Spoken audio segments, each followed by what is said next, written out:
जय गुरुदेव।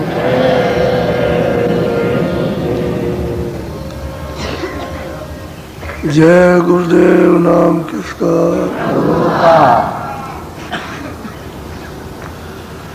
जय गुरुदेव नाम किसका?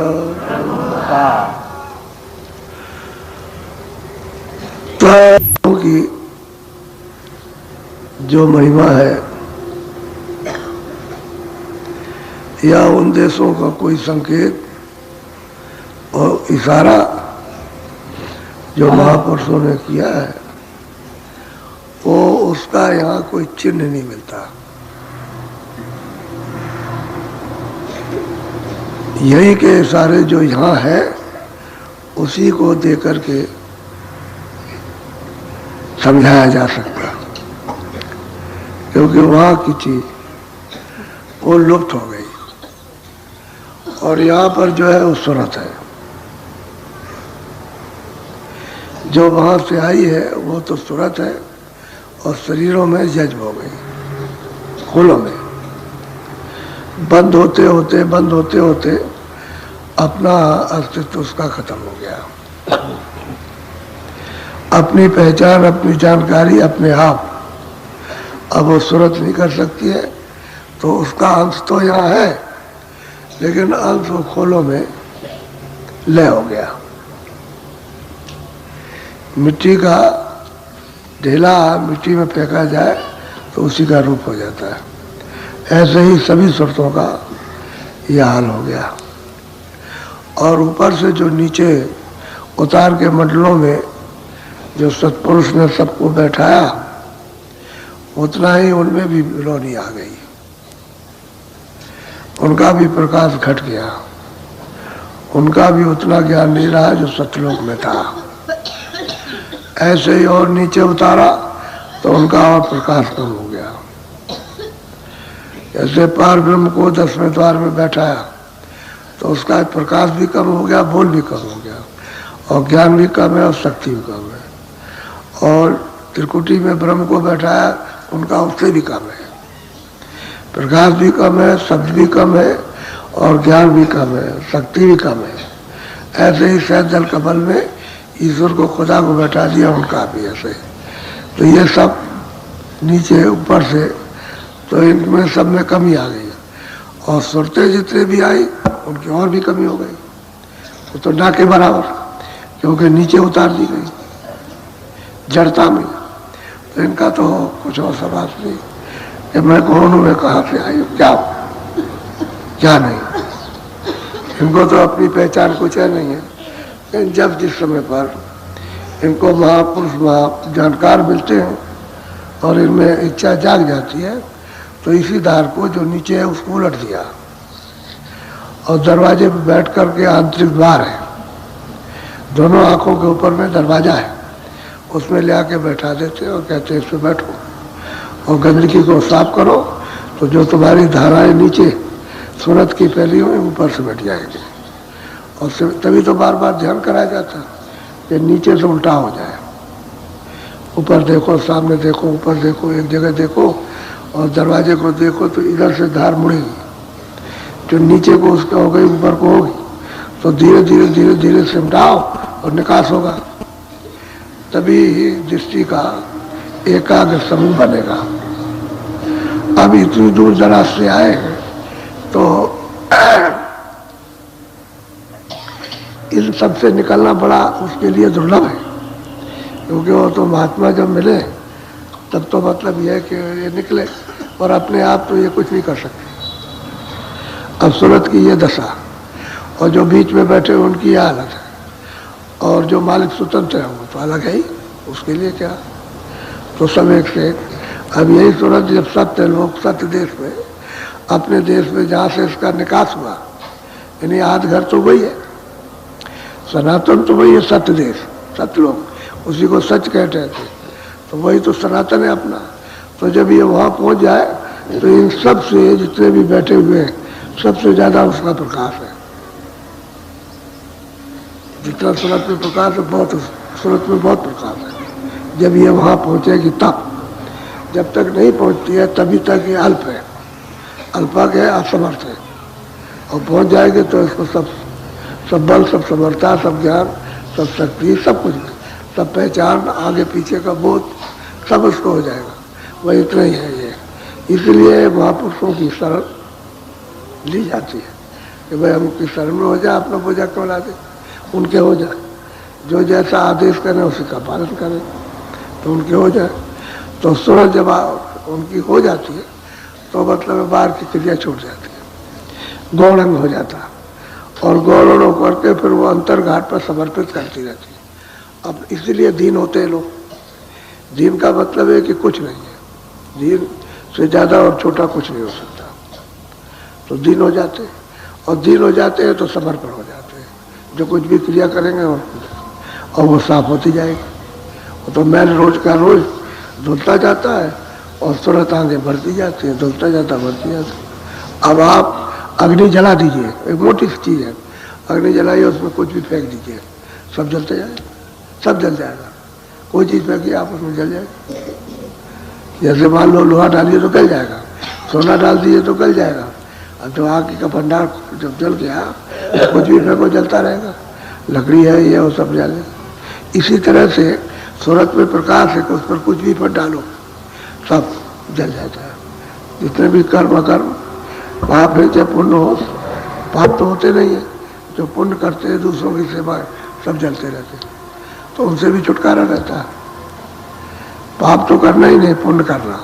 तो पुण्य ये होता है कि दूसरे की सेवा करो, दूसरे को आराम दो, उन पर दे करो, ये पुण्य। तो वो रोज साफ होता रहता है, निर्मल होता है। ये होता है संतों के। और चढ़ाई में यही होता है, तभी तो सुरतें चढ़ेंगी, और रोज रोज बोझा लगेगा तो जहाँ की ताने जाएगी। तो इतनी प्रचंड अग्नि जलती है ज्ञान रूपी कि इसमें कोई चीज़ रुक नहीं सकती, कोई ठहरी, कोई बैल उसके सामने आ ही नहीं सकता। जो भी आएगा सब जल जाएगा। यह है कि दबे हुए जले हुए गर्म तवे पर पानी को डालो तो सुन्न हो जाएगा, देखना कुछ तो ठहर नहीं सकता, तर से मतलब खत्म हो जाएगा। ऐसे ही है कि कोई चीज़ उस पर डाली है तो साफ जल जाती है, यानी जल जाती है तुरंत उसका राख हो जाएगी, पता ही नहीं चलेगा कहाँ चली गई। तो कल आपको बताया था ये सूरत दरवाजे पर बैठ के बाहर मार रही है, चिल्ला रही है, तड़पती है, रोती है, चीखती है और फरियाद करती है कि हमारी सुन लीजिए, हम दीन है, आपके अधीन है, हम दुखी हैं, निर्बल हैं, कुछ नहीं जानते, और अन्नदाता दयालु, आप सबको जानते हैं, सब कुछ कर सकते हैं, आपके पास सब कुछ है। तो आप जरा थोड़ा सुनिए। आप कल तो आधा हुआ था, आधा रह गया, बोलो।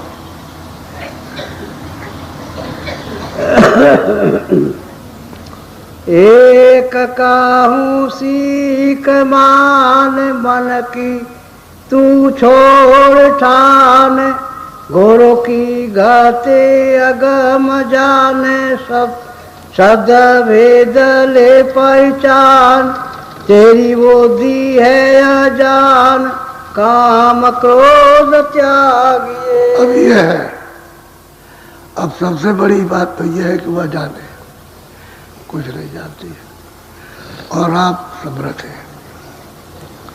हम काम क्रोध में बहते हैं, बह रहे हैं, उसी की धार में बहते रहते हैं।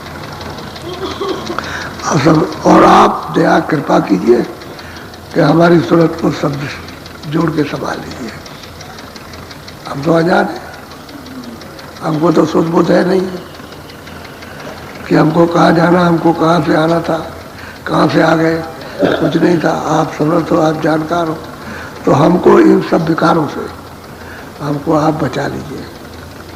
प्रार्थना करती है कि हम कहीं फंस न जाए, कहीं हम फंस न जाए, फिर तो हमको बचाइए आप हर वक्त, 24 घंटे बचाइए, तब तो हो सकता है।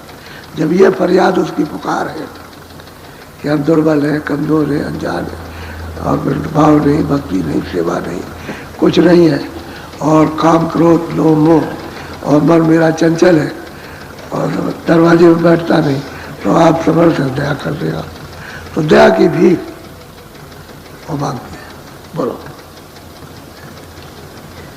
सत्संग की कदर जान नर शरीर दुर्लभ मान, नाम रस करो पान, गुरु स्वरूप धरो ध्यान, इंद्री मन कसोआ, परखे परखे चालिए। अब यह है कि कहते हैं कि भाई सत्संग की कदर करो, सत्संग मुख्य चीज है।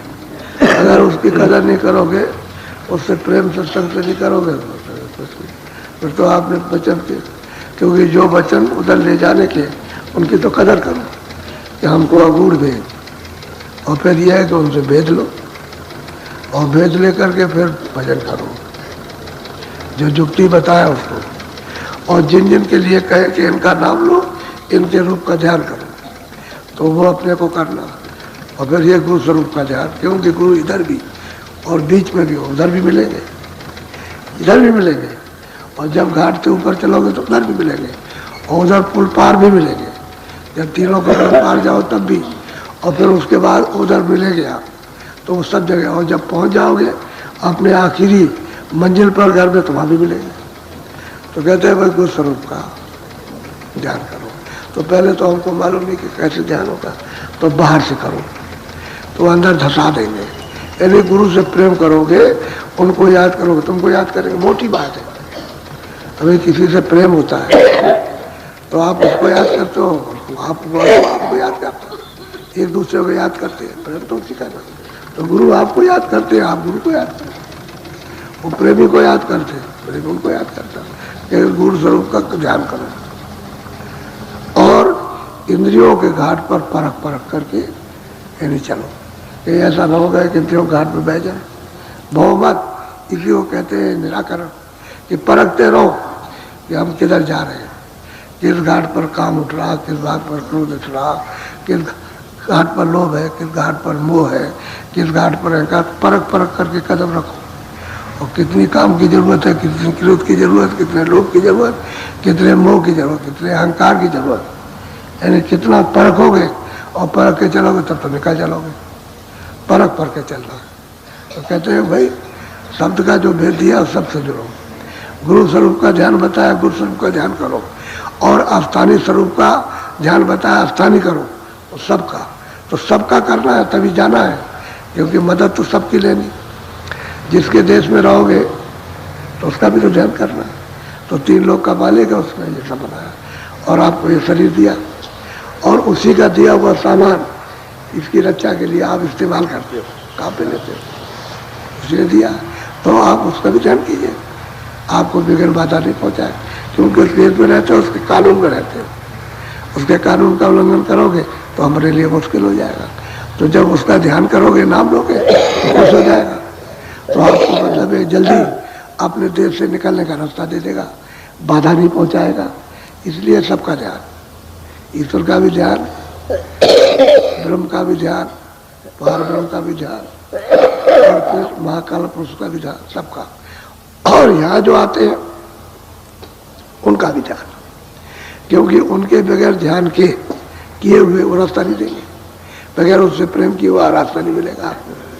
क्योंकि जानेंगे भाई कि ये तो मतलब सत्संग वचन की ये तो कदर करता नहीं है, तो उसको मालूम है नहीं, उसका तो इसको जरा भी बोध और विवेक नहीं है, तो कहेगा भजन क्या करेगा, ये रास्ते पर क्या चलेगा, कुछ भी चलेगा। जब वो समझ लेंगे सत्संग से नहीं अब ये भजन करेगा, तब ये गोपनीय भेद खोलते हैं अंदर का। तो पहले इसी का ध्यान कराते कि तुम ईश्वर का पहले ध्यान करो, पहले सबसे पहले ये दरवाजा, यहाँ से बैठो, उसका ध्यान भी करो, नाम भी लो, और उसकी आवाज़ भी सुनो। तो उसकी आवाज़ घंटे संग की है, इसलिए घंटे संग का सब जगह निशान है। मस्जिद में भी निशान है, मस्जिद में भी है और मंदिर में भी है, घंटा सब जगह बजता है, सब जगह बजता है घंटा, ये उसी का निशान है।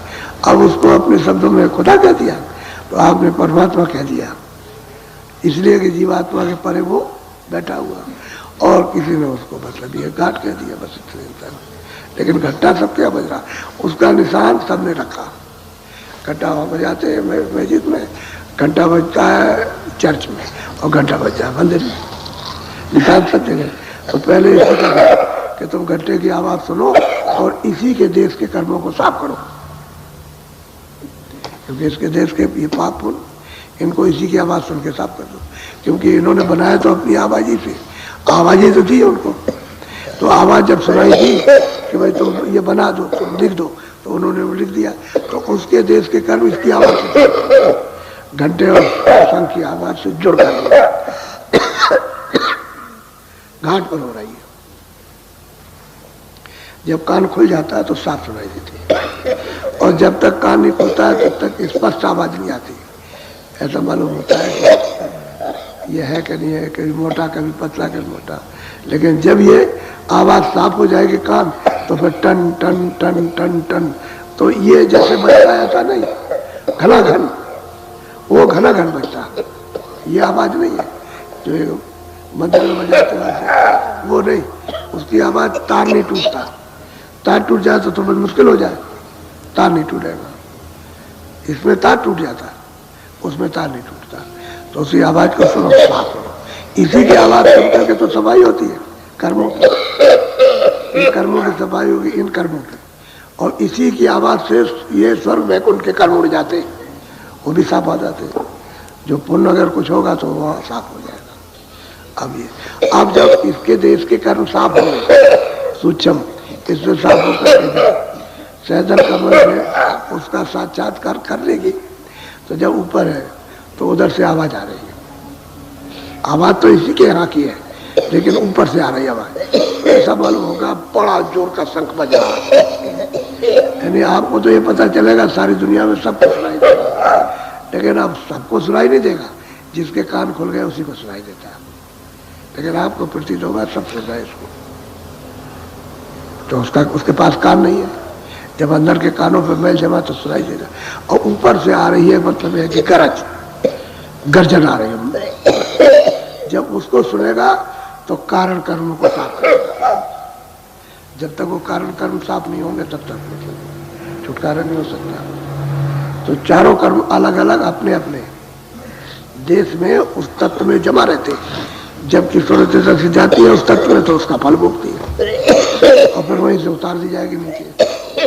इस तरह से तो यहाँ के कर्म भी कट जाएंगे, सब कर्म कटेंगे, सूर्य आगे भी निकल जाएंगे, और जब परे जाएंगे तो उस पर तत्व की रोक टोक नहीं है, तत्व की वहां रोक टोक नहीं रहती, बस इतना ही रहता है कि शब्द की है तो शब्द, लेकिन शब्द में बड़ा शब्द छोटा शब्द, वो कई प्रकार के शब्द, छोटा जहाँ पर छोटा वहाँ छोटा, इनसे सबसे तो ज्यादा है आवाज, यानी नीचे के इन स्थानों से आवाज बहुत ज्यादा, लेकिन ये एक ऊपर से कम है, तो वो बोला क्योंकि ऊपर से नीचे आए तो उनकी में भी कमी हो गई, तो उनकी आवाज में भी कमी हो जाएगी, उनके प्रकाश में भी कमी होगी, सब चीज में कमी हो जाती है, तो वो आवाज मतलब तो सूरत उस शब्द रूप में वहां हो जाती है, वहां के शब्द रूप हो जाएगी उसमें। यहाँ तो मतलब ये है कि खोलों में आ जाएगी, तो जैसे कारण खोल में आ गई, फिर सूक्ष्म खोल में आ गई, फिर लिंग में, फिर स्कूल में आ गई, अब उधर शब्द है तो शब्द में ले जाती है, शब्द रूप हो जाती है।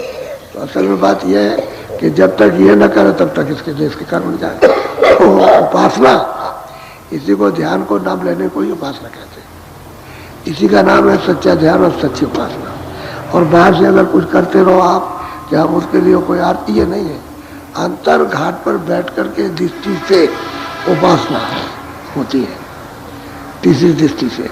ये तो करों की उपासना है, ये बाहर से कर लीजिए तो करों की जड़ उपासना, तो जड़ का कर लीजिए तो चेतन नहीं मिलेगा आपको, और वो दृष्टि से होती है उपासना, तो दृष्टि चेतन है, तो जब दृष्टि खुलेगी तो उस चेतन को देखेंगे, उसकी उपासना उससे तभी तो मिलता है, दृष्टि से देखा जाता है, अगर तीसरी आंख ना हो तो देखा नहीं जाएगा। बोलो। मित्र तेरा कोई ना, कुला कुटुंब लूट खाए जो। कहते हैं कि मित्र तुम्हारा कोई नहीं, सही बात है यार, कोई भी मित्र नहीं है, अपना कोई साथी नहीं। तो कहते हैं हमारे बच्चे साथी, हमारी स्त्री साथी, हमारा पति साथी, हमारा पिता, हमारा भाई, कोई साथी नहीं। ये सब ऊपरी बात है अज्ञान की, साथी है कोई नहीं या कोई। और कुटुंब परिवार लूट खा, कहते हैं तेरी अनमोल श्वासों को ये सब इसमें खत्म कर रहे, ये करो वो करो, ये सब काम, और फिर लेते रहते हैं उससे, तो श्वासों को लूट रहे, तो कहते हैं कि तो लूट खाएंगे। तेरा एक भी श्वास किसी अच्छे में सुमरन ध्यान भजन में नहीं जाएगा, इसी काम में जड़ में जाए। और आखिर में जवाब दे देंगे, आखिर में तेरा कोई कुछ नहीं करेगा, तेरा कोई साथ नहीं देगा, तेरी कोई मदद नहीं करेगा। क्योंकि आप देख लो, जब मृत्यु होने लगती है, जब समय आता है तो सब खड़े हो जाते हैं, अरे क्या हुआ, अब वो करे क्या? तो डॉक्टर बुलाते हैं, तो डॉक्टर क्या करेगा? अरे जो आपकी हालत हुई डॉक्टर की हालत है। डॉक्टर तो शरीर की देख सकता है, लेकिन कहते हैं कि भाई जब इसमें कोई है ही नहीं तो हम दवा किस पर दें? इसमें तो गर्मी खत्म हो गई, कहते हैं कि ठंडी आ गई।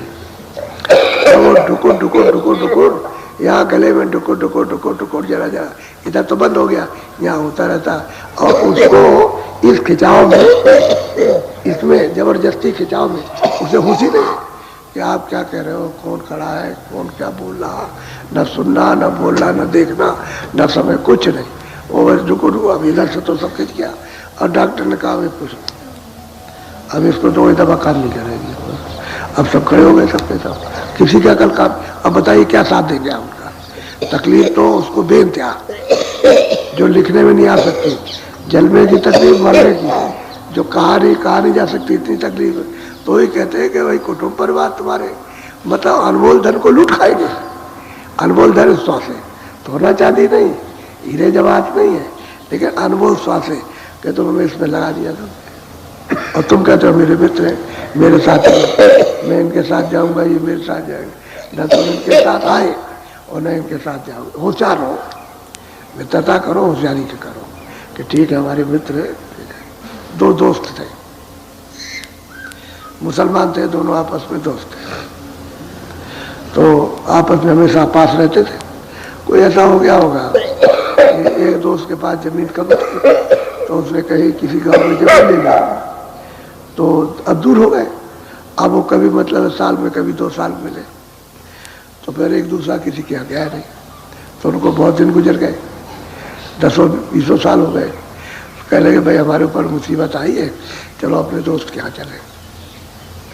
तो वहाँ गया और कहा, वो तो दोस्त बोला उनको वालेकुम सलाम, वालेकुम सलाम। कह लगे देखो भाई ये रखा है हुक्का, ये हुक्का रखा है। उसने कहा वालेकुम सलाम, तो ये नहीं कहा सलाम वालेकुम, ये नहीं कहा वालेकुम सलाम। तो कह लगे ये रखा हुक्का, कह लगे मतलब कि अपना अपना भरो, अपना अपना पियो। कह लगे बच्चे राजी खुशी से, जो तुम्हारे जाने मर जाओ, तुम्हारे जाने करो। तो कोट किसका? अरे सलाम वालेकुम, और कुछ नहीं, ये हुक्का रखा, अपना भरो, अपना पियो। पहले यह था कि पहुंच जाए, गांव में हुक्का रखते थे, सब काम छोड़ करके बस हुक्का ले बुलाए, हुक्का रखा पिलाए, ये उनका आदर था। वो कोई बोले हुक्का पिलाते थे, यही उनका रास्ता था। तो पहले ऐसे ही था, कहते अपना अपना भरो, अपना पियो। तो मैं क्या मतलब इससे कि दोस्तों क्या मतलब है कि नहीं हो? तो वही है कि कुटुंब परिवार जवाब दे जाएगा। तब आप पछताओगे कि अरे मैं तो सोचता था कि मेरे साथ देंगे और इस वक्त के लिए काम आएंगे, तो इस मुसीबत में कौन काम आने वाला? तो कहते हैं श्वासों की पूंजी को सही सही समझ के काम में लो कि ये भी काम चल जाए, अपना भी चल जाए और मालिक के लिए भी श्वासों की पूंजी लग जाए। उसके बाद तो कहते हैं सब लूट खाएंगे। बोलो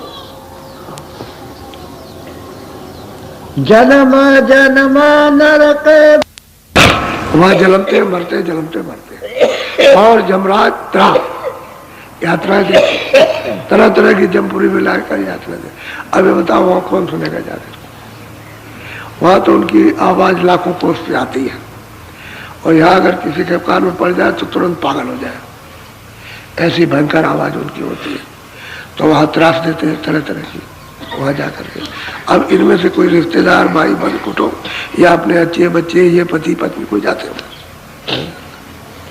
कहते हैं जलम जलम, यदि किस जलम में, चलो जब अभी मरेंगे फिर वही आए, और फिर मरेंगे तो जम देते, नाना प्रकार की तरह देते। अब ये चेतता तो है नहीं, इसी में पड़ा हुआ, ये मेरे हैं, मैं इनका हूँ, बस यही चिल्लाता है। अनुभव श्वासों की जो अमूल्य चीज, सोने चांदी से चीज नहीं खरीदी जाती, वो आपके पास है, और वो है श्वास है जो नाक मुंह से निकलती है। तो आपने बेकार बहा दिया, अब वो किस काम आएगी? तो वही महापुरुष कहते हैं पुकारने वाली सूरत जो देखती है वो कहती है कि बचाइए, चिल्लाती है कि बचाइए। अब वो चिल्ला देख रही है, अब गुरु तो लिए जा रहे हैं, अब वो बता रहे कि भाई ये कैसा करना है, बोलो। एक नमक की डली ले आओ भाई। जमा दिखावे अधिक त्रास, तड़पे तू श्वास श्वास, पूजबे न कहते हैं कि श्वास श्वास पर तड़पती है, उसका मतलब ये देखो किसी को जब दमा होता है तो कितनी तकलीफ होती है। दमा वाले की जिसकी दमा होता है ऐसा करता ऐसा, तो उसकी तकलीफ को आप नहीं पहचान सकते, उसको कितना दुख होता है। इसी तरह से श्वास श्वास पर यानी इतनी तकलीफ होती है जो लिखने में नहीं आ सकती, और वो तड़पता क्या कर सकता है वो। अब कर्म जो उसने किए हैं उसको भोगना है, जो वो तो भोग योनि है। अब मनुष्य शरीर जो आपको मिला कर्म योनि है और भोग योनि है। अब उसमें ये दशा हो रही, अब सूरत उसको देख रही, चिल्ला रही, देखती जाती है, चढ़ाते जाते हैं। ऐसा नहीं है कि जो कुछ उसने ऐसे ही बयान किया, पुकार की उसने, पूरी पुकार लगाई, और जब देखा तो चिल्ला रही है, ये क्या हो रहा, बोलो। जात भोग छोड़ चा सबसे तू हो। कहते हैं भाई जगत के जितने भी भोग हैं वो धीरे धीरे उसकी चाह कम करो। ये नहीं कहा कि वो एकदम से छोड़ दो, धीरे धीरे। यानी अभी जगत की चाह बहुत है, तो कभी 1 पैसा करो, कभी 2 पैसे कम करो, कभी 4 पैसे कम करो, कभी 2 आने कम करो, जगत की चाह। ये चाह जितने भी भोग है ये सब क्षणिक भोग है। अस्थाई आनंद और अस्थाई भोग तो आपको शब्द से मिलेगा। जब सूरज शब्द से जुड़ेगी तभी आपको मिलेगा, वैसे नहीं मिल सकता। भोग तो हुआ असली, यानी भोग हुआ है असली। शब्द मिले उसमें अमृत मिले पीने को, वो है। तो कहते हैं जगत ये क्षणिक चाह और इसमें तृप्ति होती नहीं, किसी भी इंद्रिय को तृप्ति नहीं होती है। यहाँ से देखो, चाहे कान से सुनो, चाहे जिह्वा से, किसी इंद्रिय से भी काम करो आप, लेकिन तृप्ति नहीं हो सकती, क्योंकि यहाँ वो चीज है नहीं है। तो कहते हैं धीरे धीरे चाह छोड़ो, ये भोगों की चाह कम करो और सूरत को शब्द के साथ में लगाओ, बोलो। संतन को खोज जाए सतगुरु की शरण, ऐसे जाओ तुम संतों के पास, उनको खोजो। जब वो मिल जाए कि भाई वो मिले तो सतगुरु खोज लो। सतगुरु उसको कहते हैं जो सत्य का रास्ता बताए, उसका नाम है सतगुरु। जिसने सत्य पद को प्राप्त किया वो रास्ता जानता, उसी को कहते हैं सत्य। सतगुरु कोई आंख बंद हो गई उसको नहीं कहते कि अंधेरा अंधकार है, उसका नाम नहीं है जिसकी आंख खुली है। और जिसने सत्य को पा लिया, जो सत्य देश में पहुंच गया, वो है सतगुरु। तो कहते हैं संतों की खोज करो, संतों के नाम से खोज करो, फिर कहीं ना कहीं वो जानकार मिल जाएंगे। वो सतगुरु है जो सत्य का रास्ता बताते, वो है। वो जो भेद देते हैं उसी को कहते हैं गुरुमत। और क्या रहता है, अगर स्कूल में बच्चों को पढ़ाते हैं तो उनको अध्यापक गुरु कहते हैं। पहले तो लोग गुरु कहा करते थे, हम लोग के समय में सब बच्चे जो है गुरुजी गुरुजी गुरुजी कहते हैं, जो विद्या पढ़ाते थे। अभी तो विद्या पढ़ाने वाले बाहर की बुद्धि विद्या, लेकिन आध्यात्मिक विद्या को सत्य पद कहते हैं। संतन में जाओ और वहां जाके सदगुरु को खोजो जो सत्य का रास्ता बता दे, बोलो। गुरु का तू वचन पाले मन की मति तुरंत। कहते हैं मन का जो मन का रास्ता है मनमुख, उसकी मति को तो तुरंत छोड़ दे। और जो गुरुमुखता है गुरु के वचन, जिस रास्ते पर आपको ले जाना उसका पालन कर। तो वो क्या कहते हैं, भाई दरवाजे बैठो, ये वचन है, और इस तरह से तुम ध्यान करो, ऐसे तुम भजन करो, ऐसे सुमन करो, और ऊपर की आवाज को सुनो। मन की दुर्मत और कुमत को इसको त्याग दो। मन तो बार बार जाता है, इंद्रियों के घाट पे बैठ के भागता है, और तरह तरह की मन तो कहता है भाई हमको राजा बना दो। फिर मन कहेगा कुछ नहीं मिला तो सब हमको ये फिर कहेगा नहीं हमारे पास सोना चांदी हो जाए। मन तो ये खुरापात करता तो हमको ये मिल जाए। ये कहते हैं दुर्मत है, ये कुमत है, ये कोई सुमत नहीं है, ये रास्ता नहीं। कहते पालो वचन, और वो कहे कि वो ये रास्ता है, उस पर बैठ करके भजन करो, ये काम करो, और मन के विकारों को छोड़ो। तो धीरे धीरे धीरे धीरे छूट जाते हैं। ऐसा नहीं होता कि कोशिश करने वाला, कोशिश कराने वाला न छूटे, छूट जाता है उसका। बोलो, हम गए रमेश के गांव, वहां दिल्ली के पास है, तो लोग कहते थे बड़ा बदमाश गांव है, बहुत खराब आदमी है। लोग कह रहे भाई चलो ही नहीं होगा, तो ले गए लोगों ने वहां सत्संग कराया। अब वो इतना प्यार उनको हो गया यहाँ आते तो, और एक ही बार गया, एक ही बार के प्यार और सत्संग से गांव बदल गया। अब यह है कि जो और चीजें रहती हैं वो धीरे धीरे लगे रहो, धीरे धीरे छूट जाता है, छूट जाता है, बेकार होता है, छूटता जाता है। लेकिन नहीं, ये मत कहो कि नहीं वो नहीं सुधर सकता, नहीं समझ सकता, ये झूठी बात है। वो जहाँ कहीं भी जाओ लोग सुधर जाते, संभल जाते हैं, अपने आप को समझने लगते हैं कि भाई मेरा काम, असली काम क्या है। और धीरे धीरे सत्संग सुनते रहोगे, सब आ जाएगा। सत्संग छूट जाता है तब तो आप मन की दुर्मत में फंस जाओगे, फिर वो विकारों में फंस जाएगा। सत्संग में लगे रहोगे, लगे रहो, जब विकार आने लगा पर पहुंच जाओ। सत्संग लोग लो तो तुमको चेतना हो जाएगा, अरे भाई इधर नहीं जाना। और फिर उसके बाद गए, फिर कभी मौका आया, फिर उसमें गिरने लगे, फिर भाग आए, अरे भाई वहाँ गिर रहे थे भाग आए, तो मतलब फिर जाग जाओ। तो जागते रहो, संभलते रहो, जागते रहो। दुर्मत इसी को कहते हैं कि उसकी चाल ढाल दुर्मत से बचो। ऐसे बचना होता है सत्संग में जाकर के, और सत्संग नहीं मिलेगा तो गिर जाएगा, बच जाएगा, फिर नहीं निकल सकता। तो बहुत विधि विधान से यानी समझा रहे हैं। बोलो, मन मुख का संग जाल, गुरुमुख की यही चाल। कहते हैं कि मनमुख जो होता है, अगर उसका संग आपने कर लिया और उसके जाल में फंस गए तो फंस गए, फिर नहीं निकल सकते। और गुरुमुख की होते हैं कि वो गुरु को याद, भजन याद कराता, भजन कराता कि भाई तुम आए हो ध्यान करने, तो जो तुमको समय मिल गया है काम काज से, तो तुम ध्यान करो भजन, और किसी काम में बजाओ, ये भजन करो, वो याद कराएगा। यानी गुरु के शब्दों की याद कराएगा, और गुरु ने जो भजन, जो रास्ता बताया उसको कहेगा इसको करो, उससे मदद मिलेगी। लेकिन मनमुख लोग आए तो भजन करता नहीं, वो तो संसार के जाल में फंसा, तो आपको उसी तरह से सबक फंसा लेगा, बस आप उस जाल में फंस जाओगे। ये है, तो ये है मनमुख की तरह, ये गुरुमुख और मनमुख। जो गुरु की आज्ञा का जो पालन करता, वचन सुनता और भजन करता, गुरुमुख। और जो भजन नहीं करता और गुरु के वचनों को नहीं सुनता, और समझता है मनमुख। मनमुख हो जाल में फंसा पड़ा, उसको शांति संतोष कैसे मिल सकता है। अब भाई जंगल में जाते, छोड़ करके जाते हैं तो फकीर होके जाते हैं, तो उनको शांति मिलती है। फिर आप चारों तरफ से घेरते हो महाराज, तो जो देखते हैं कि भाई इसने तो ये यहाँ आए, उसका तो कारण यही था ना कि हम तो कुछ नहीं रखे थे, कुछ नहीं था। जब सत्संग किया तो 10 आए, 20 आए।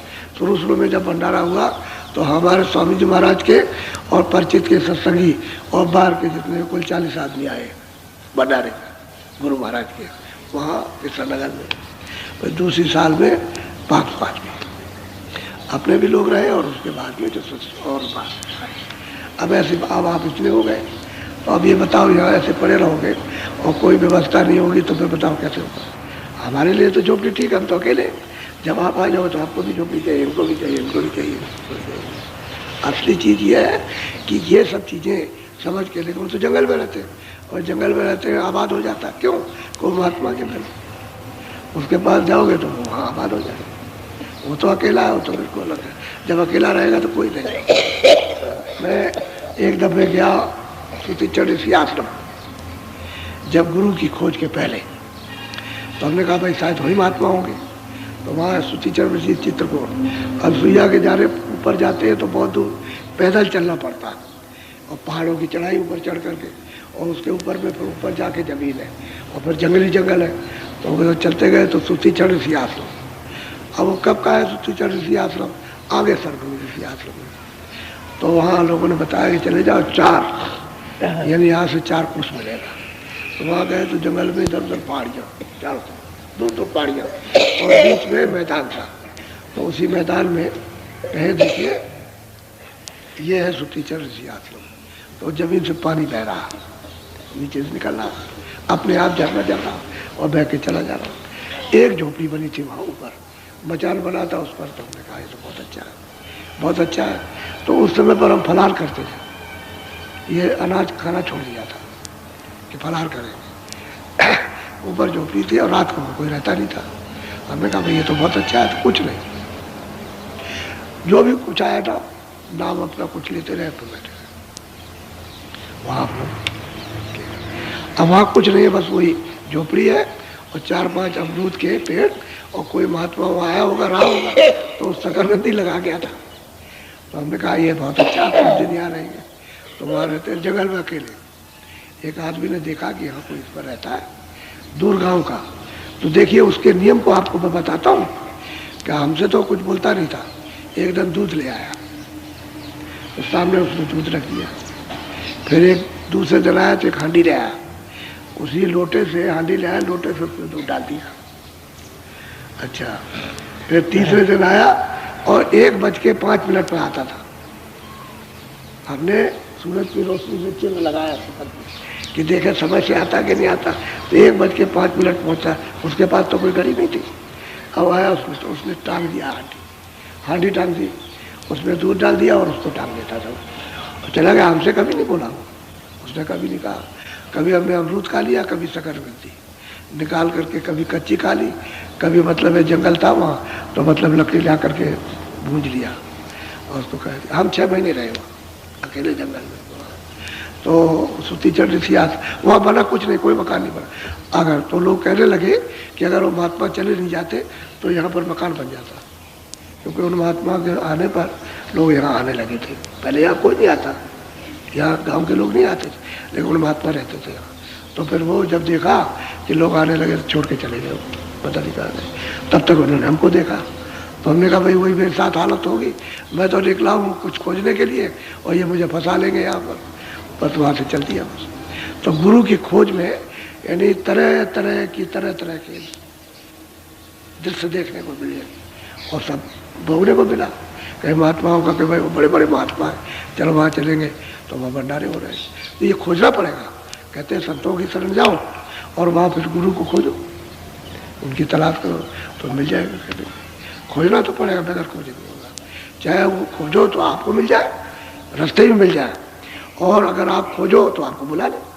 खोजोगे तो उनको मालूम है कि कौन मेरी खोज कर रहा है, उनको पता है। कहीं भी रहेंगे, किसी जगह भी रहेंगे, उनको पता है कि मेरी खोज में कौन है। वो कोई ना कोई रास्ता बना देगा और आपको वहीं पहुंचा देगा और वहीं से फिर मिला देगा। ये मुझे अपना अनुभव पूरा विश्वास है मुझको कि अगर खोजोगे तो मिल जाएगा। जैसे मुझको मिला वैसे औरों को मिल जाएगा। बोलो। सूरती नैना समाल तिलय का सफा। अब ये कहते हैं कि भाई दरवाजे पर बैठो, तो कहते हैं कि अपनी दृष्टि को यानी संभाल करके एकाग्र कर। दृष्टि नहीं तो कहते हो क्या मिलेगा? तिल मिलेगा, छोटा सा तिल मिलेगा आकाश में। तो वही है निशान दरवाजे का।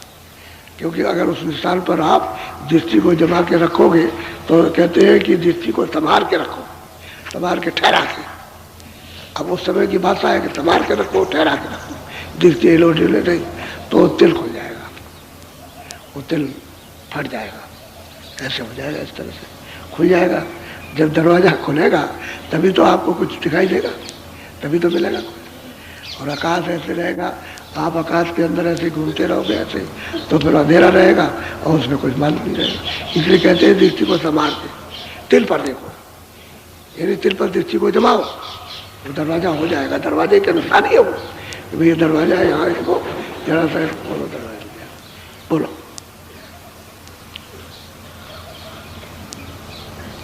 निरखो ज्योति जमाल द्वारे धासे बंकना। कहते फिर क्या देखो? कहते हैं ज्योत जल रही है, 3 लोक की ज्योत है, उसी को कहते हैं 3 लोक का नाथ। यानी इसी को परमात्मा कहो, खुदा कहो, ईश्वर कहो। संतों के यहाँ कहते हैं कि भाई ये निरंजन है, नाम उनका यही। और ये ज्योतिष स्वरूप में बैठे हुए, इसलिए तो ज्योतिष स्वरूप का ही उनका आकार है, दूसरा आकार नहीं हो सकता। मंदिर में वही आकार बनाते हैं, इनका आकार अलग है और ब्रह्म का आकार अलग है, और पारब्रह्म का अलग निशान है। समझ के सबका अलग अलग है, इनका यही रहेगा, दूसरा निशान कहीं नहीं, ये दूसरा आकार रहेगा। अब इसमें ये किसी ने तो साक्षात्कार कर लिया और किसी ने उसकी झलक देखी, तो झलक ही में कुर्बान हो गया।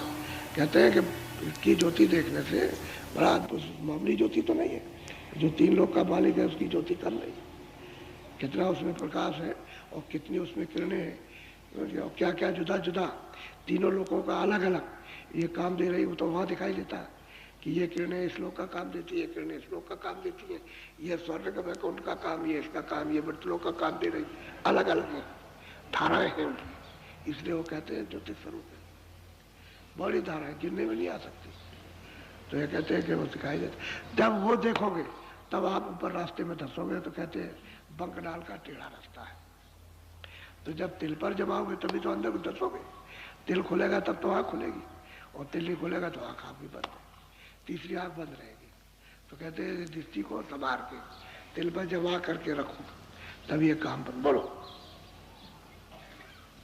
सोन शेखर चंद्र पेख 10वां द्वार से तपे। कहते हैं कि भाई सुन चढ़ जाओ 10वें द्वार में, तो 10वें द्वार में जो बैठे हुए हैं कहते हैं कि अब ये बंकराल के रास्ते में जाओगे तो ब्रह्म में जाएगा, उनका साक्षात्कार। ऊपर में जाओगे सुन की तरफ तो फिर उसको देखो, देखना कहते देखना कि चलो वहाँ देखो चल के, वो 10वां द्वार है, उसी को पारब्रह्म कहते हैं। मुसलमान इनको अल्लाह कहते हैं, और त्रिकुटी में जो बैठे हुए उनको कहते हैं रब, और सैदलकर में बैठे उनको खुदा कहते हैं। अपने यहाँ उनको परमात्मा कहते हैं हिंदी भाषा में, और वो खुदा कहते हैं, और ऊपर वाले को रब कहते हैं, आप ब्रह्म कहते हो। भाई इतना ही अंतर है, शब्दों का अंतर है, बात तो एक ही है। और वो कहते हैं कि रब है, वो ये कहता है आप कहते हैं, तो कहते नहीं मुसलमान की रब की कसम और रब की और रब ये करते हैं, तो उनको तो पता नहीं है किसी की कसम खाओ उससे क्या होने वाला, कुछ नहीं। ऊपर में जाओ तो 10वां द्वार कहते वहाँ चलो, उस पे को देखो चल के अपनी आँख में। बोलो। सरबर में मुक्ति लेख किंगरी दोने सुने विशेष। वो सरवर है बहुत बड़ा तालाब, उसी को मानसरोवर कहते हैं। कहते हैं कि अगर तुझे उस मुक्ति का भेद जानना है तो पहले स्नान कर उस सरवर में, और वहाँ कौन रहते, यानी वो कहते हैं गोस्वामी कि तीर तीर देवों के मंदिर, यानी किनारे किनारे जैसे देवता लोग बसते हैं उसके, तो कितना बड़ा वो सरवर है। सरवर कहते हैं तालाब, कहते हैं तू वहाँ चल पेक देख और उसमें स्नान कर, वहाँ नहा, जब वो नहाएगा तभी तेरा हंस रूप निकलेगा, और हंस रूप होगा तो मोती चुमेगा। यह है उसका प्रमाण, ये है कि जैसे हंस रूप हुआ उसका तो मोती चुमेगा, मोती चुमता है वो। तो चल वहाँ सरवर को, वहाँ उसमें स्नान करो, देख वहाँ कौन कौन रहता है वहाँ सरवर के किनारे किनारे। वो तो सरवर कितना बड़ा, वो तो ये आपके ईश्वर का 3 लोक नहीं है इतना बड़ा, और ना इस ऊपर ब्रह्म का इतना लोक बड़ा, वो तो इतना बड़ा तालाब है, उसको मानसरोवर कहते हैं। लेकिन प्रमाण संतों ने इतना दिया है कि जो अमृतसर में जो तालाब है उसका एक उन्होंने कहीं कहीं किसी महात्मा ने उनका बताया कि मतलब ऐसा, लेकिन ये तो बाहर का है, वो तो बहुत बड़ा। उसके सामने 3 लोग क्या चीज़ है उस सरवर के सामने। कहते वहाँ चल और वहाँ स्नान करो, फिर देख तेरा हंस रूप निकलेगा, मोती चुंगना। बोलो। महासो नयंद घोर घाटय गम सुगम। अब वो कहते हैं कि भाई माँ तुम ऊपर में, जैसे ही 10वें द्वार में उसका पारब्रह्म का दर्शन हुआ उसका, तो आगे जाए वो तो मतलब ये है कि उसका उसके बाद में नाका उसका, तब जाके कहते हैं महासम का, कहते हैं अंधघोर है वो मैदानी, इतना खरबों योजन लंबा इतना मैदान है उसमें कि कहते कुछ नहीं दिखाई देता। कुछ का मतलब इतना प्रकाश है कि सूरज की आंख बिल्कुल एकदम से उसमें बंद, उसको बर्दाश्त नहीं कर सकती, तभी तो उसको प्रयाग में स्नान करना। ये ऐसा अंधघोर इतना प्रकाश है कि वहाँ यहाँ की सूरतें जाके सब अंधी हो जाती, कुछ नहीं करते, आंखें एकदम तिलमिला गई, कुछ नहीं, इतना प्रकाश उसका। तो कहते हैं वहाँ पर कितना अड़ंगा है प्रकाश का, यानी सुंदरता का, उसकी खूबसूरती का, उसकी रचना का कितना अड़ंगा कि कोई भी अगर साधक जाएगा तो डर नहीं जा सकता। उधर जाए नहीं सर, उसको रोकने का, उसको देख कर रोके। और कुछ नहीं हुआ, रचना ही रचना है, आनंद ही आनंद है। लेकिन इतनी रचना अद्भुत अद्भुत है उस मैदान में कि वो आगे उसको देख करके आनंद लेकर के, खुश होकर, प्रसन्न होकर के, बाग बाग होकर के, धन धन होकर के आंग नहीं जाता उस रचना को। और प्रकाश में तो फिर आगे मतलब ये है कि प्रयाग है, तब उसको प्रयाग में स्नान करेगा, धारा आ रही है ऊपर से, धारा आ रही है, अखंड धारा, तो उसमें स्नान तब प्रकाश बर्दाश्त करता, तब उस मैदान को पार कर सकेगा। नहीं तो उस मैदान को कोई भी नहीं जा सकता है। इसलिए संतों ने कहा भाई समझ बूझ करके चलो, गुरु की शरण पकड़े रहो, छोड़ो मत, क्योंकि वो उधर मिलेगा, उधर में तभी आपको ले जाएगा। और तुमने अगर कुछ जोर किया कि हम कुछ समझ गए तो बस रह जाओगे वहीं। इसलिए अंतिम जगह तक, अंतिम धाम तक, तब तक बराबर शरणागति। और जब वहाँ पहुँचाओ तो सब लोग आ जाते, फिर क्या है, बोलो। सूरत जाकी न पोड़, सतगुरु संग चाली दो। अब कहते हैं इस मैदान में, यानी इस रचना में, कहते हैं कि सूरत को खूब पौड़ मजबूत कर लिया कि उसको देख सके, उसको सहन सके। शब्द भी बहुत है, शब्द भी नीचे से बहुत ज्यादा, तो वो भी नहीं बर्दाश्त होगा, शब्द भी बर्दाश्त नहीं, प्रकाश भी बर्दाश्त नहीं। तो फिर कह सतगुरु को संग लिया। पहले तो स्नान करके पौड़ हो गई, मजबूत हो गई, स्नान प्रयाग में किया, कर लिया, वो तो धारा है, बह रही है, उसमें स्नान किया।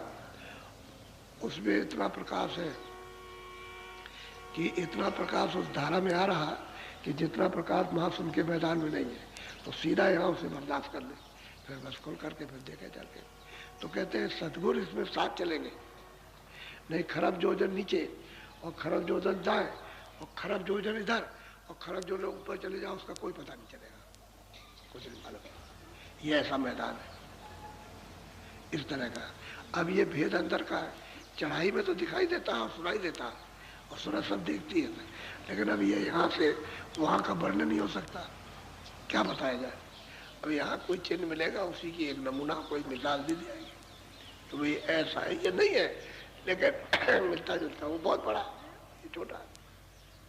इसलिए सूरज का प्रकाश या स्थानीय ईश्वर का प्रकाश इतना हुआ तो बहुत प्रकाश। तो ये मैदान ऐसा कि अंधघोर मैदान है, यानी अंधघोर बिल्कुल। जब तक ये सूरज स्नान न कर ले प्रयाग का, तब तक वो प्रकाश बर्दाश्त नहीं जा सकते। और साथ गुरु जाएंगे तब काम होगा। जब तक साथ उसमें नहीं चलेंगे गुरु, तो पार नहीं कर सकेंगे। बोलो। आगे की गली लीन, दुनय अनंत साधचीन, हंस मिले अति प्रवीण। कहते भाई हंस, वाह अति प्रवीण, बहुत ताकतवर था। कहते हैं अनंतो धुने, और उसको चीर लिया कि ऊपर की धुन कौन सी है, उसी को पकड़ के सुझाना। तभी तो कहते हैं कि ये धुने पकड़ो। और मंडलों पर बहुत धुने आ रही है, तो अगर सबको सुनेंगे आप, तो आप नहीं ऊपर चढ़े होंगे। तो जो नामदान के वक्त में जो महात्मा देते हैं, उस धुन को याद रखो, और जब वो सुन लो तो उसी धुन को खोजो, उसी में, तो उसी में वो मिल जाएगी, उसी में हो रही है। लेकिन वो और धुनें इतनी हो रही है कि आपकी क्यों नहीं समझ में आता कि सूरत गंदी है। सूरत साफ हो जाए तब तो पहचान ले। तो सूरत के कानों पर मैल है, आँख पर भी मैल है, इसलिए वो पहचानने में नहीं आती। तो धीरे धीरे उनको सुन करके जब साफ हो जाएगी, तो उस धुन को जब पकड़ेगी तो धुन आने लगेगी, तो और धुनें सब बंद हो जाएंगी। वही धुन उसको पकड़ के फिर चढ़ना उसको। ऐसे ही सब स्थानों पर है, ऐसे ही सैदल कमल के ऊपर, और फिर ऐसे ही मतलब त्रिकुटी के ऊपर, सब जगह पर ऐसा ही है। तो कहते हैं अनंतो धुने, फिर जो बताया उस धुन को पकड़ लिया उसने। सुन लीजिए आप ऊपर से जो आ रहे, क्योंकि मंडल में जो सुरतें रहती है उनमें सब में धुन है, और तो अपार धुन निकलती है उनकी भी, उसको सुनती है। लेकिन अस्थानी जो वहाँ पर मंडलावर्ती है, वो जो बैठे उनकी एक धुन है, क्योंकि वो तो उसी शब्द में उतर करके आए थे बैठे, तो उनकी एक ही धुन है। उसको जब पकड़ के तो स्थान में पहुंच जाएंगे। कहते हैं कि रास्ते में हंस मिले, जूत के जूत, झुंड के झुंड, बेशुमार, इतने जो गिरने में नहीं आ सकते, इतने झुंड। यहाँ तो इतने जीव जंतु भी नहीं है, इतने रास्ते में हंस मिलते हैं, और वो भी बड़े प्रवीण, ताकतवर, बलवान, लेकिन ये है कि मालिक के दर्शन से वो भी वंचित है, वो भी वंचित है। जो सूरत इधर से जाएगी उस सब टूट पड़ेंगे दर्शन के लिए, और वो चाहते हैं कि मेरे ऊपर भी कृपा हो जाए। हालांकि उनको कोई तकलीफ नहीं हुआ, किसी प्रकार की कोई तकलीफ नहीं है, उनमें इतनी इतनी रोशनी है एक एक मतलब हंसों में कि जो कहा नहीं जा सकता। तकलीफ उनको कुछ बस इतना है कि मालिक का दीदार नहीं है, सत्पुरुष का दर्शन नहीं है। अब जो यहाँ संत जाएंगे इनको रास्ते मिले, अब जिस पर खुश हो जाए ले जाते, वहीं से पार, वहीं से लेके चले जाते, वो तो मतलब उनकी खुशी की बात है। तो कहते हैं सब रास्ते में मिलते हैं। बोलो। सात लोक द्वार लीन बीन धुन बजाइए। कहते हैं भाई वो सतलोक का दरवाजा और वहां से बीन धुन बज रही है सतपुरुष की, उसको पकड़ा तो सतपुरुष तो मतलब ये कितने शंखों दूर, शंखों योजन दूर, लेकिन ये एक आवाज आ रही दरवाजे पर, उसको पकड़ लीजिए और पकड़ के बाद चढ़ने लगी। तो वहाँ कोई कोई जगह खाली है, वहाँ अगर इतनी दूर है तो बीच में कोई खाली रहेगा ना होगा, कुछ नहीं, सब जर्रे जर्रे में रचना है, उसके कण कण के अंदर रचना है। और उसका अनुमान किया जाए तो एक कण में कितने ब्रह्मांड समाये हुए, और उसकी उपमा नहीं की जा सकती उसी के एक कण में। ऐसा वहाँ का दृश्य है। तो कहते हैं भाई तुम उसको पकड़ो और तुम पहुंचो। अब सूरज द्वार पर पहुंच गई तो सतलोक में तो दाखिल होगी, हो जाएगी। इतना विस्तार सतपुरुष ने यानी नीचे मंडलों का कर दिया, और फिर मंडलों पर इनको वहाँ से भेज करके बैठा दिया यहाँ। तो अब ये जीव बेचारे वहाँ से आए, तब तो बलवान थे, जब शुरू में आए थे तब तो इनमें पूरी ताकत थी, पूरी शक्ति थी, क्योंकि उसी शक्ति के द्वारा आए वापस हो जाते थे, आते थे वापस चले जाते थे। तो उनके जाने आने में नहीं देर लगती, क्यों रास्ता तो खुला था कि शब्द को पकड़ के आए तुरंत वापस तो आए फिर गए, समझ गए, उसमें कोई दिक्कत नहीं। अब यहाँ जब इन्होंने फंसा लिया, जब अब नियम बना करके तब फिर रोक टोक हो गई, फिर आप जा सकते, जाओ दिखाओ जल्दी से तुम्हारे पास क्या है सामान, तो वही कर्मों का सामान है और क्या है। तो बस उसको मतलब ये करूँगा करके ये हमारा सामान है, अब आप इसका हमारा दे दो हमको ये सामान। तो आप कैसे दोगे? तो कहेगा कि अच्छा ब्याज ले आओ, तो ब्याज आपके पास ले तो चलो चलो कमा के दो, ये ब्याज है मूल है, तो दोनों की कमाई करो, तो ये काम करा। अब उसका ये हिसाब हो गया ना, तलाशी सबकी लेगा, जो उधर जाएगा सबका क्या तुम्हारे पास है, तो जब कुछ नहीं होगा तब तो छोड़ देगा, और कुछ नहीं करेगा चलो हमारा ब्याज दिए और मूल हमारा दिए जाओ, तो यहाँ कमाई कराएगा, 84 में ले जाए कहीं भी ले जाए उसको कमाएगा, और कमा के अपने देश का कर्जा देगा, और तब आपको छोड़ेगा तो ऐसे छोड़ देगा। अब उसको भोगाएगा, वहाँ ले लेगा, तब मनुष्य में जाएगा, और फिर ला करके और फिर तुम कर्म करोगे तो फिर वो मांगेगा कि लाओ हमारा हिसाब दो, हमारे देश का क्या है तुम्हारे पास, तो फिर आपको फिर पकड़ेगा, कहेगा हमारा कर्जा ले लिया आपने, अभी तो दिया था और फिर ले लिया, लाओ हमारा फिर दो, तो फिर वही भेज देगा। यही हो रहा सबका, और आपको किसी को पता नहीं, कोई नहीं जानता। बोलो। वहाँ से फिर चली धपार, अलख लोक जानिहार, अलख पुरुष दर्श पार, अचरज उजार किया जाई, धुन अपाधार ला जाइए। अब कहते हैं भाई सतलोक तो पहुंच गए, लेकिन वहाँ स्वतंत्रता है, यानी कोई भी ऊपर जा सकता, तो अलग लोक में गए, अलग वहाँ सब देखा, सब कुछ जाना हुआ, फिर अगम लोक में गई, आगे आना भी था, उसी को गोस्वामी महाराज में जाके उसी समुद्र में जाते, अब वहाँ पहुँच गए। तो एक अनिया अनामा आगे सच्चिदानंद प्रभु धाम एक ही था।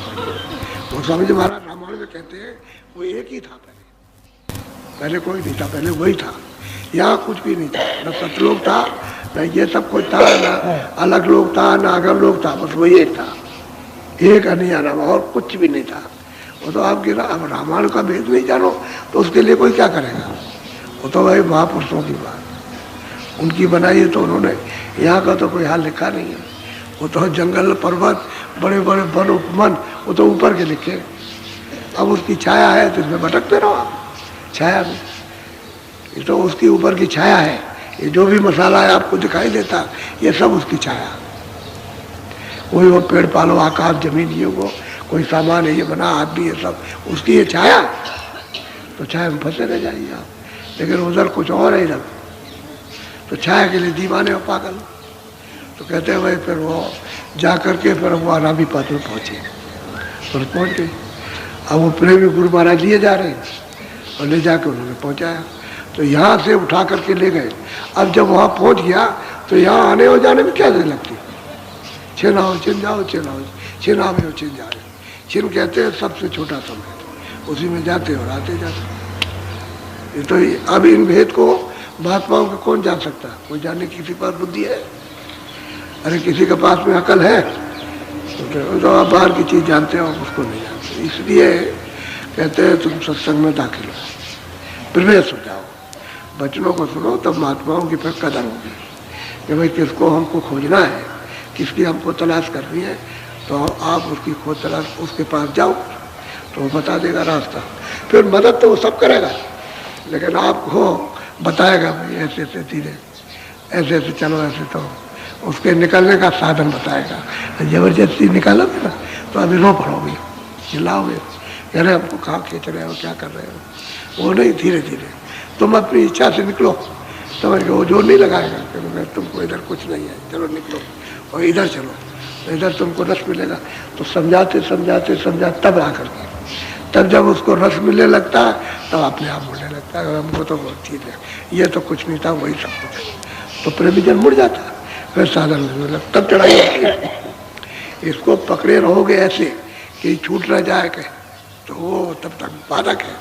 और जब इसको खोल दोगे तो बंदर क्यों फंस जाता है। हांडी का मुँह छोटा करो छोटा और उसको जमीन में गाड़ दो उसके सामने चने डाल दो उसी में और हांडी को बांध दो तो आएगा तो अपना हाथ तो ऐसे डाल देगा और फिर ऐसे पकड़ेगा तो ऐसे मुट्ठी करेगा ये मुट्ठी फैल गई। अब वो आ रहा पकड़ने वाला मदारी तो चिल्ला रहा चे चे चे चे अब मुट्ठी खींचता है तो मुट्ठी तो फैली हुई है। अगर चना छोड़ दे वो तो हाथ ऐसा हो जाए तो निकाल के चला जाए तो लोग बस चना निकल छोड़ता है बस यही पकड़ है। तो तुम लोग के बाद इसको पकड़े हुए हो इसलिए इसको नहीं छोड़ते हो। तो महात्मा धीरे धीरे धीरे धीरे बता बता के सुना सुना के छुड़ा दे ये काम कर। तो वो तो एक बार की एकाएक किसी के समझ में आ ही नहीं सकता। कुछ समय कुछ काल के लिए सत्संगा तब वो ब्रह्म होगा तब ये वो ब्रह्म होगा नहीं तो ये तो भ्रम है और भ्रम में तो फंसे ही हो एक दो भ्रम है। अच्छा बोलो जय गुरुदेव जय गुरुदेव। अच्छा आप थोड़ा सा भजन बैठ जाओ ऊंचा सुना करो ऊंचा कान लगा के मन को और चित्त को साथ लेकर के ऊपर को सुनो तो अंदर के कान से ठीक सुनाई देता है। जितना ऊंचा सुनोगे उतना ही साफ साफ सुनाई देगा और जितना ही तुम नीचे गुम होके बैठे रहोगे तो बैठ जाओ भजन पर।